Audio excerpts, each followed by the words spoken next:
Good morning, students. How are you? Wish you will be fine at your home now this time, guys. Guys, as you know that your school is about to open at 19 October, and partially maybe the student come for the for getting the formal education in the school. तो बेटा आपका school पूर्ण रूप से तो नहीं, लेकिन आंशिक रूप से 2 शिफ्ट में स्कूल 19 अक्टूबर से खुलने वाला है। तो वो फेस टू फेस एजुकेशन आपका जो होगा वो तो होगा ही, बट अभी तक तो ऑनलाइन एजुकेशन के लिए, टीचिंग के लिए गवर्नमेंट की ये इंस्ट्रक्शन है कि ये कंटिन्यूटी बनाई रखी जाए। तो उसके लिए हम लोग प्रयासरत हैं और ऑनलाइन की टीचिंग के लिए हम कंटिन्यूस आपको वीडियो बना रहे हैं। तो ये चैप्टर जो सेकंड माइक्रो इकोनॉमिक्स का है, the theory of consumer behaviour has been completed, but in this related chapters there has been given some summary as last the page of this chapter. So you can see you can take the help of your books also. तो इसको summary में जो बेटा दिया गया है इसको आपको अच्छी तरह से समझाएंगे। जो आपका पूरा चैप्टर का ये जिस्ट है, यानी फाइनल कंक्लूजन है हर टॉपिक्स का, इसको भी फोकस करना बहुत ज़रूरी है। इसको इग्नोर करना अच्छी बात नहीं होगी, क्योंकि एक एक टॉपिक से जो भी डिस्कशन हुआ है वो उसी से रिलेटेड कोई जो भी इसका एक कॉन्सेप्ट रहा होगा उसी का यहाँ समरी दिया गया है। The budget set is the collection of, यानी हर पॉइंट को हम इसका एक्सप्लेनिंग करते जाएंगे और आप अच्छी तरह से समझिएगा, क्योंकि पूरे चैप्टर का ये निचोड़ है। The budget set is the collection of all bundles of goods that a consumer can buy with her income at the prevailing market prices. तो बजट सेट क्या होता है? What is the budget set? यही से आपका question rise हो सकता है। तो बता रहा है कि बजट सेट क्या होता है। The budget set is the collection of all bundle of goods. Budget set आपको सभी वस्तु के बंडलों को का एक कलेक्शन दिखाता है, कम्बिनेशन दिखाता है, बंडल दिखाता है, जो कि व्यक्ति अपनी इनकम और दिए गए उन वस्तुओं के मार्केट प्राइस पर मैक्सिमम यानी ऑप्टिमम परचेजिंग कैपेसिटी को शो करता है। यानी कि अपनी इनकम और मार्केट प्राइस पर वह उस वस्तु के ऐसे बंडल का कलेक्शन खाता है जिस पर उपभोक्ता पूरी तरह अपनी आय को व्यय करते हुए उस पर ऑप्टिमम सेटिस्फैक्शन प्राप्त करता है। The budget the budget second point है, the budget line represents all bundles which cost the consumer her entire income. The budget line is negatively sloping. Budget line क्या प्रदर्शित करता है? यह बेटा एक ऐसा प्रतिनिधित्व करता है दोनों बंडलों का। ऑल बंडल मीन्स ये ग्राफ में दो ही हम वस्तुओं का बंडल शो कर सकते हैं, फिर भी यहाँ ऑल बंडल से दिखा रहा है, क्योंकि ग्राफ में सभी बंडलों को मेंशन करना यानी शो करना पॉसिबल नहीं होता।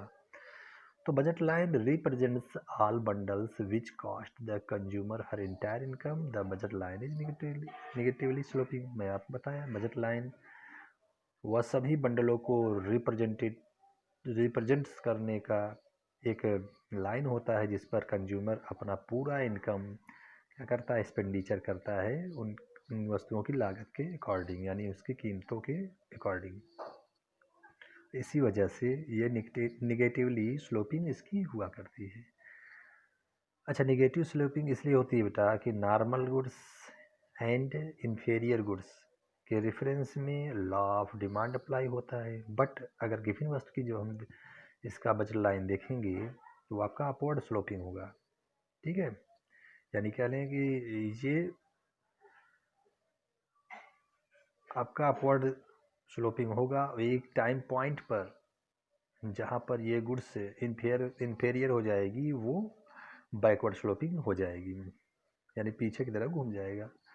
तो ये अपर क्लास की बात है बेटा, बस यही ध्यान दीजिए कि normal goods and inferior goods के रेफरेंस में आपका जो भी बजट लाइन होती है नेगेटिव स्लोपिंग होती है, और गिवन गुड्स के रेफरेंस में आपका जो भी बजट लाइन होगा, यानी जो भी डिमांड, बजट लाइन मीन्स बेटा आपका डिमांड लाइन, डायरेक्ट आप ये समझो, क्योंकि आप अपने इनकम के अकॉर्डिंग ही डिमांड करते हो और इनकम को शो करने वाला बजट ही लाइन है। तो आपका बजट लाइन यानी अधिकतम खरीदारी क्षमता जिससे आदमी डिमांड करता है वो किससे करता है, अपने इनकम और उस वस्तु के दिए गए मार्केट प्राइस पर।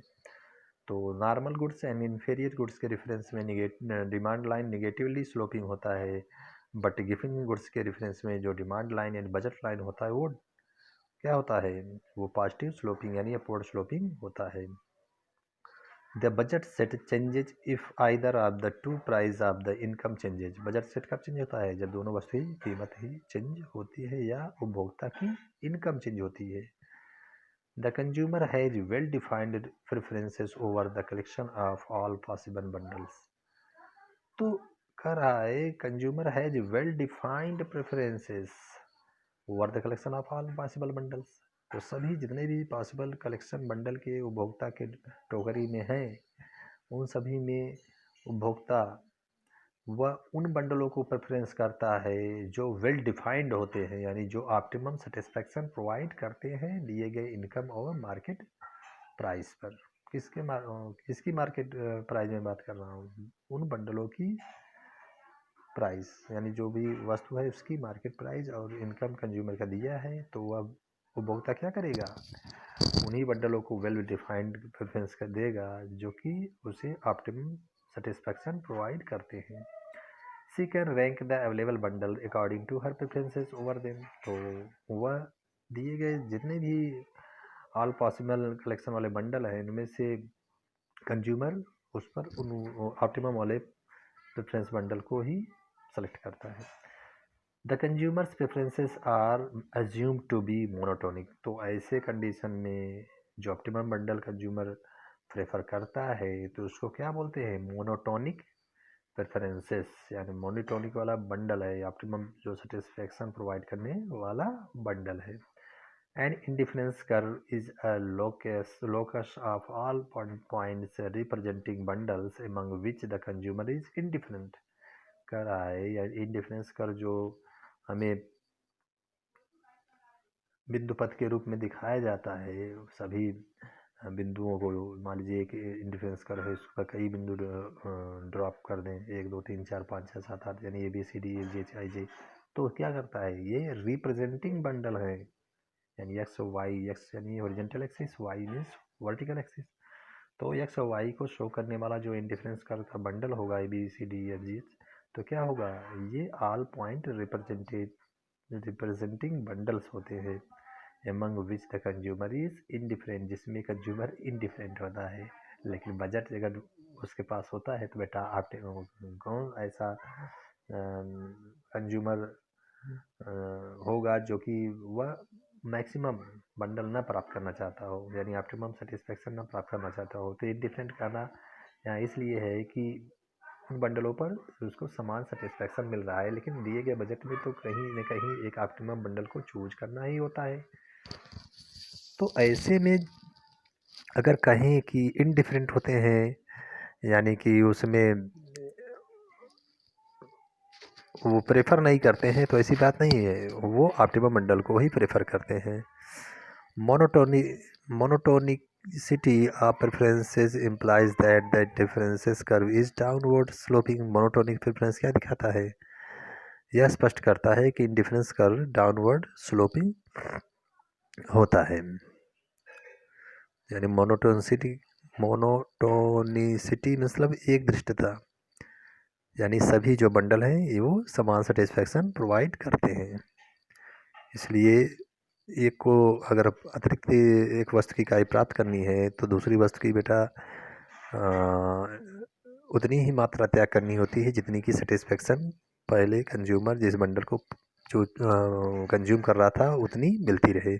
यानी एक वस्तु की इकाई को प्राप्त करते हुए दूसरी की वस्तु की इतनी मात्रा त्यागी जाती है कि उपभोक्ता पहले के समान सेटिस्फेक्शन को प्राप्त करता रहे। इसलिए इसका जो भी इंटरफेरेंस कर्व होता है वो डाउनवर्ड स्लोपिंग हो जाता है। Consumers preferences in general can be represented by an indifference map. तो कंज्यूमर का जो प्रेफरेंसेस होता है जनरली रूप में हम उसे इंडिफरेंस मैप के रूप में भी दर्शाए जा सकते हैं। A consumer's preferences in general can also be represented by a utility function। तो कंज्यूमर का जो प्रेफरेंसेज है यानी पसंदगी है वो समान रूप से ये एक यूटिलिटी के रूप में हम फंक्शन के रूप में जैसे कि मार्शल अकॉर्डिंग के थ्रू था, उनके थ्योरम के थ्रू था कि जो भी बंडल होते हैं वो हम यूटिलिटी के अकॉर्डिंग उसका मेजरमेंट करते हैं। बट जो हिक्सियन आए तो उन्होंने अपना बताया कि यूटिलिटी तो होती ही है तभी तो कंज्यूमर उस वस्तु को उपभोग करने के लिए प्रेफर देते हैं, प्रायोरिटी देते हैं।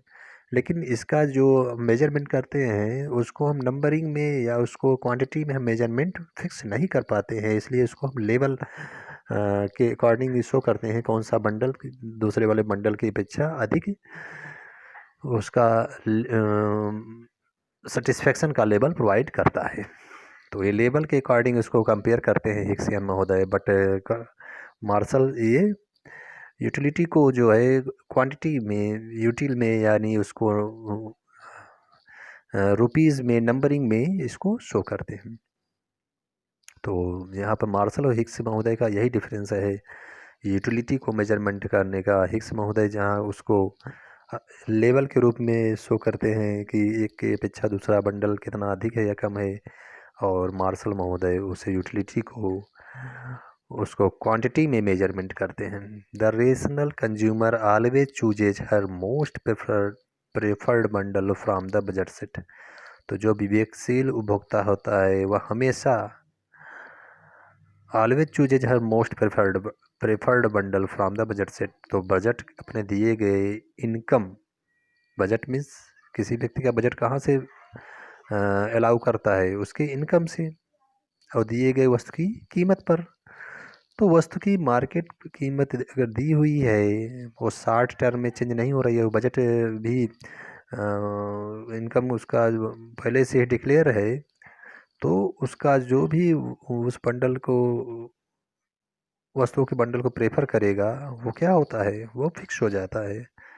तो रेशनल कंज्यूमर हमेशा उस मोस्ट प्रेफर्ड वाले बंडल को, ऑप्टिमम सेटिस्फेक्शन देने वाले बंडल को ही चूज करते हैं। बजट के अब दिए गए बजट और वस्तु की कीमत दी हुई होने पर वो लोअर वाले बजट लाइन के लोअर वाले बंडलों को प्रेफर नहीं करते हैं, यानी जो बजट लाइन पर ही बंडल आएगा उसी को ही प्रेफर करते हैं। The consumers optimum bundle is located at the point of tangency between the budget line and indifference कर। देखो बेटा ये कंज्यूमर का इक्विलिब्रियम पॉइंट बता रहा है, ये बहुत इसेंशियल क्वेश्चन है जो कि एग्जामिनेशन व्यू से बन भी सकता है।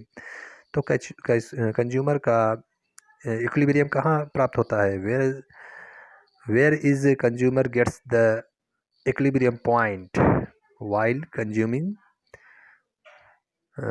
the any goods and service bundle where the income is given and the bundles price is given। जहाँ पर उस वस्तु की कीमत और उसका आय अगर दिया गया है तो कंज्यूमर कहाँ पर ऑप्टिमम बंडल को प्राप्त करेगा, जहाँ पर इंडिफरेंस कर जहाँ पर बजट लाइन इंडिफरेंस कर को टेंजेंट के रूप में टच करती है। ठीक है, क्योंकि एक इंडिफरेंस कर तो होता ही है जहाँ पर वो दिखाता है कि वेरियस कम्बिनेशन वाले बंडल हैं, और उस वेरियस कम्बिनेशन वाले बंडल से कोई भी अगर पॉइंट पर कंज्यूमर विभिन्न बंडलों की विभिन्न मात्राओं के डिफर अगर कंज्यूम करता है तब भी वो समान सेटिस्फेक्शन बंडल प्राप्त करता है। लेकिन ये कंज्यूमर वहाँ पर ऑप्टिमम बंडल यानी ऑप्टिमम सेटिस्फेक्शन प्राप्त करेगा अपने दिए गए इनकम और उन वस्तु की मार्केट प्राइस पर, जहाँ पर ये बजट लाइन उसकी इनकम जो होती है वो इंडिफरेंस कर्व को टेंजेंट के रूप में टच करती है। The consumer's demand curve gives the amount of the good that a consumer chooses at different levels of its price. When the price of other goods, the consumer's income and her taste and preference remain unchanged. देखो यहाँ पर demand rule बता रहा है कि consumers demand, उपभोक्ता की मांग, जो कर्व होता है gives the amount of the good, क्या देता है कि दिखाता है कि उस वस्तु की जो मात्रा है वह किस पर डिपेंड करती है। That a consumer chooses at different level of its price, यानी कि कंज्यूमर जो भी वस्तु की डिमांड करता है वह दिए गए इनकम के भिन्न भिन्न लेवल पर वो कहाँ पर अपनी वस्तु कितना कम कितना ज़्यादा अपनी मांग को कर लेता है। यानी कीमत बढ़ेगी तो मांग घटेगी, कीमत घटेगी तो मांग बढ़ेगी। वही बात है, consumers demand curve gives the amount of the good that a consumer chooses at different levels of its price. तो भिन्न भिन्न कीमत के लेवलों पर उपभोक्ता की वस्तुओं की मांग वो कितनी होती है, ये किस पर डिपेंड करता है। यदि अदर वस्तु की कीमत स्थिर रहे, इनकम भी एक पर्टिकुलर टाइम पर कांस्टेंट रहे और उसका टेस्ट प्रेफरेंस भी रिमेन अनचेंज्ड रहे, यानी वो भी बदले न। तो अदर फैक्टर मैं पहले बताया बेटा, demand D X equal to F means function bracket में P X changeable but py non-changeable, ya non-changeable and also preference and test remain unchanged। ये है डिमांड का फंक्शन, लेकिन ये डिमांड का रूल नहीं है। डिमांड का, हाँ सॉरी, इसको डिमांड रूल ही कहेंगे। यानी कि अदर फैक्टर चाहे अदर रिलेटेड गुड हो, इनकम हो और टेस्ट या प्रेफरेंस हो, वो अनचेंज्ड रहे यानी कांस्टेंट रहे, तभी डिमांड का रूल लगेगा। अच्छा, चारों फैक्टर चेंजेबल हो तो डिमांड, तो उस वस्तु की डिमांड कही जाती है, यानी कि इन फैक्टरों से डिमांड चेंज हो रही है। तो चारों फैक्टर से अगर चेंज हो रहे हैं तो चाहे साथ में हो, चाहे दो चेंज हो रहे हो, चाहे एक ही चेंज हो रहे हो, लेकिन अगर उस वस्तु कीमत और उस वस्तु मांग में ही से परिवर्तन देखने को मिल रहा है तो ही वहाँ डिमांड रूल अप्लाई होता है। सॉरी, अगर अदर फैक्टर जैसे कि अदर गुड्स की प्राइस, इनकम और टेस्ट या प्रेफरेंस उस कंज्यूमर का उस वस्तु के प्रति, अगर ये चेंज हो रहा है बेटा, ठीक है, तो आपका डिमांड रूल नहीं लागू होता, क्योंकि उसके साथ साथ आपका डिमांड वाला जो भी लाइन होगा वो भी अपवर्ड्स की तरफ या डाउनवर्ड की तरफ ये शिफ्ट हो जाता है, पूरा पूरा डिमांड कर ही टहलने लगता है ऊपर नीचे। तो ये हो गया आपका, ठीक है। The demand curve is generally downward sloping, करा demand curve generally downward sloping इसलिए होता है क्योंकि जनरल गुड्स के रेफरेंस में और इन्फीरियर गुड्स के रेफरेंस में लॉ ऑफ डिमांड अप्लाई होता है। The demand for normal good increase with increase in the consumers income. तो बता दिया मैंने, अदर फैक्टर में इनकम आ गया ना, चार फैक्टर होते हैं डिमांड को इफेक्टिव करने के लिए। तो अगर इनकम ही कंज्यूमर का इंक्रीज हो जाता है तो ऑब्वियसली है उसका डिमांड कर अपवर्ड की तरफ जो है शिफ्ट हो जाएगा, राइट वर्ड की तरफ। The demand for an inferior goods decrease in is the income as the income of the consumer increase. देखो ये भी दिखा रहा है कि इन्फीरियर गुड के रेफरेंस में अगर इनकम बढ़ती है तो क्या होगा, डिमांड भी बढ़ जाती है। ये आपका लॉ ऑफ डिमांड नहीं दिखाता है कि इनकम बढ़ने से, सॉरी, यहाँ इनकम के रेफरेंस में लॉ ऑफ डिमांड नहीं लागू होता। मैं आपको गलत अभी मेंशन कर दिया, सॉरी इसके लिए।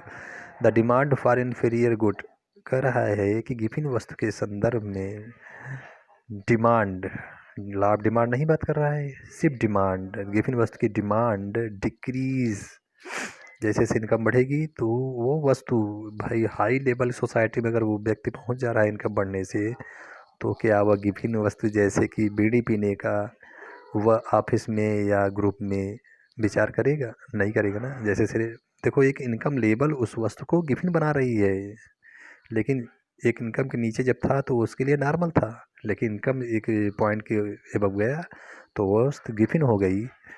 ये उसके इनकम की वजह से हुआ। तो अगर इनकम बढ़ेगी तो उस वस्तु की क्या करेगा, मांग करना कम कर देगा। ठीक है। The market demand curve represents the demand of all consumers in the market.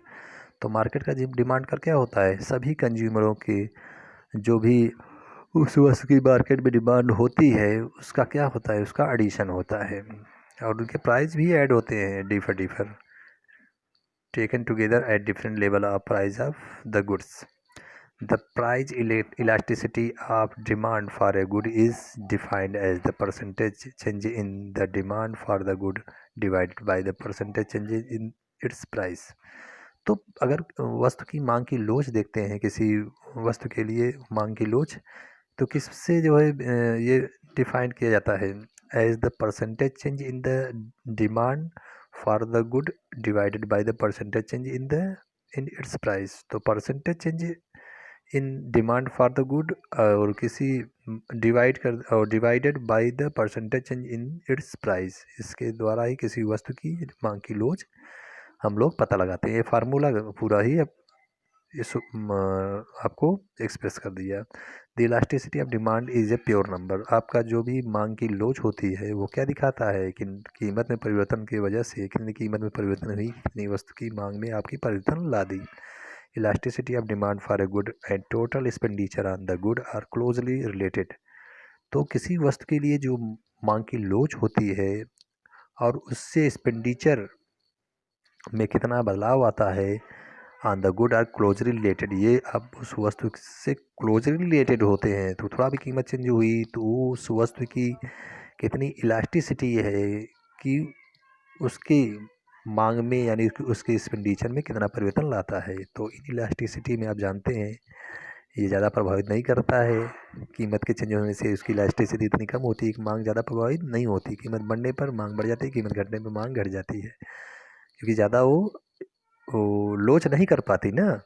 और जो ज़्यादा इलास्टिसिटी होती है वो क्या होती है, थोड़ा भी कीमत घटे बढ़े तो उस मांग में ज़्यादा परिवर्तन देखने को मिलता है, but into the inverse relationship, कीमत थोड़ा घटी तो मांग अधिक बढ़ गया, कीमत अधिक बढ़ी तो मांग बहुत ज़्यादा घट गया। तो ये फुल्ली इलास्टिसिटी में थोड़ा भी कीमत बढ़ेगी तो अनंत रूप से मांग घट जाएगी, थोड़ा भी कीमत घटेगी अनंत रूप से मांग बढ़ जाएगी।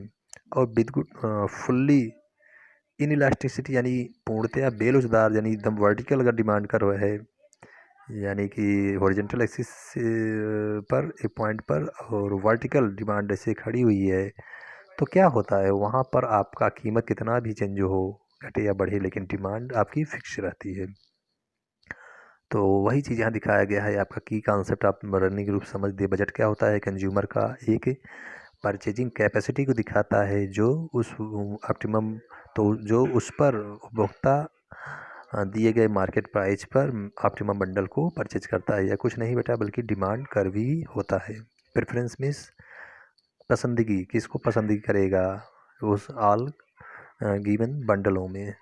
इंडिफरेंस कर्व आपका एक सेटिस्फेक्शन कर्व होता है। मोनोटोनिक प्रेफरेंस आपका ये ऑप्टिमम सेटिस्फेक्शन प्रोवाइड करने वाला बंडल को शो करता है। इंडिफरेंस मैप आपका जो वेरियस कंज्यूमर का इंडिफरेंस कर्व होता है उसको कंबाइन करते हुए अगर एक मैप पर शो करते हैं एक ग्राफ पे, तो वह क्या दिखाता है, ये आपका इंडिफरेंस मैप दिखाता है, जो आपको एक यूटिलिटी फंक्शन को शो करता है कि अपर वाले डिफरेंस कर्व पर लोअर वाले डिफरेंस कर्व की तुलना में कितना यूटिलिटी प्रोवाइड कर रहा है। यानी एक लेवल को दिखाता है, सेटिस्फेक्शन लेवल को। अपर की तुलना में लोअर कम देता है, लोअर तुलना में अपर जो है डिफरेंस कर्व का यूटिलिटी अधिक देता है। डिमांड क्या होता है, डिमांड आप बता दिया, डिमांड 4 फैक्टरों से प्रभावित होती है। Demand is the desirable purchasing capacity. ठीक है, एक टाइम पॉइंट पर आपकी जो भी डिजायरेबल परचेजिंग कैपेसिटी होती है वही डिमांड होती है। डिमांड कर्व जो होता है वो आपके इनकम के अकॉर्डिंग और दिए गए प्राइस के अकॉर्डिंग आपकी कितनी परचेजिंग कैपेसिटी किस बंडल को आप प्रेफर करते हैं यह शो करता है। इनकम इफेक्ट बेटा अगर देखें तो प्राइस से अलग है। अगर डायरेक्टली आपकी इनकम बढ़ती है तो आपका डिमांड रूल तो अप्लाई नहीं होता, लॉ ऑफ डिमांड अप्लाई नहीं होता, क्योंकि आपकी अदर फैक्टर है चेंज हो गई।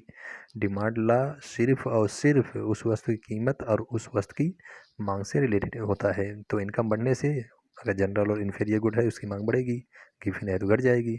इन्फीरियर गुड वो होता है जो किसी टाइम पॉइंट पर उपभोक्ता की इनकम अधिक बढ़ने से उस वस्तु को इन्फीरियर बना देता है। कॉम्प्लीमेंट गुड्स वो होता है जिनके दोनों के बिना हम कोई भी वस्तु उपभोग करने से वंचित रहा करते हैं। बजट लाइन वो होती है जो कंज्यूमर को मैक्सिमम यानी ऑप्टिमम परचेजिंग कैपेसिटी शो करती है। इंडिफरेंस कर आपको सेटिस्फेक्शन प्रोवाइड करने के लिए मैक्सिमम कॉम्बिनेशन वाले बंडल को शो करता है, और उस पर सभी मैक्सिमम बंडल को जो शो करता है एक इंडिफरेंस कर, वो समान सेटिस्फेक्शन को प्रोवाइड करता है। मार्जिनल रेट ऑफ सब्सटीट्यूशंस वो होता है बेटा, अगर एक वस्तु की इकाई उस इंडिफरेंस कर पर हम एक्स्ट्रा प्राप्त कर रहे हैं तो दूसरी वस्तु की कितनी इकाई त्याग कर रहे हैं। डिमिनिशिंग रेट ऑफ सब्सटीट्यूशंस वही है, बस ये हिक्स का है, और मार्जिनल रेट ऑफ सब्सटीट्यूशंस ये आपका मार्शल महोदय का है। कंज्यूमर ऑप्टिमम कहाँ प्राप्त करता है, अपनी बजट लाइन और गिवन मार्केट प्राइस पर वह ऑप्टिमम बंडल को शो करता है, जो कि मोनोटोनिक प्रेफरेंस को बताता है। लॉ ऑफ डिमांड वो होता है demand is the function of price, यानी प्राइस के घटने बढ़ने से डिमांड इन्वर्स रिलेशनशिप हुआ करती है। सब्सटीट्यूशन इफेक्ट वह होता है बेटा कि दूसरे वस्तु की तुलना में पहली वस्तु की कीमत घटने से उस वस्तु की मांग कितना बढ़ी ये दिखाता है, जो कि नॉर्मल और इन्फीरियर गुड्स के रेफरेंस में इन्वर्स रिलेशनशिप होता है, और गिवन गुड्स के संदर्भ में भी इन्वर्स रिलेशनशिप होता है। बट इनकम इफेक्ट जो होता है, जो प्राइस के अकॉर्डिंग चेंज होती है, वो आपका जनरल और इन्फीरियर गुड्स के संदर्भ में आपका इनरिवर्स रिलेशनशिप होता है, बट गिवन गुड्स के संदर्भ में डायरेक्ट रिलेशनशिप हो जाता है, जो कि गिवन वस्तु पर law of demand rule apply नहीं होता है। इसको क्लास में अच्छी तरह से डिफाइन करेंगे। नॉर्मल गुड्स वह होता है जैसे कि हम अपनी बेसिक नीड्स को फुलफिल करते हैं, ठीक है, गेहूँ चावल कपड़ा और भी चीज़, तो ये सब हैं। सब्सटीट्यूट्स वो होते हैं जो एक के स्थान पर दूसरे प्रयोग में लाए जा सकते हैं किसी वजह से। मान लीजिए पहले कीमत ज़्यादा बढ़ गई तो दूसरे उसके स्थान पर कोई ऑप्शन वाली वस्तु यूज करते हैं, तो वो सब्सटीट्यूट है। प्राइस इलास्टिसिटी ऑफ डिमांड यह होता है बेटा, शो करता है कि कितनी कीमत बढ़ने से कितनी वस्तु की मांग में घटोतरी या बढ़ोतरी आ रही है, इंक्रीजिंग या डिक्रीजिंग आ रही है। तो ये आपका क्या था, ये आपका ये समरी जो भी इकोनॉमिकल वर्ड थे चैप्टर से रिलेटेड और कीज का कॉन्सेप्ट थे। तो बेटा ये approximately I think that your video has been made 28 minutes, so I stop to my describing here। और आपको क्वेश्चन कल जो है सबको लिखवा देंगे, और उसके बाद परसों से यानी कि आफ्टर टुमारो आपको स्टैटिस्टिक का सेकंड चैप्टर पढ़ाएंगे। Thank you for watching and listening this video. Bye.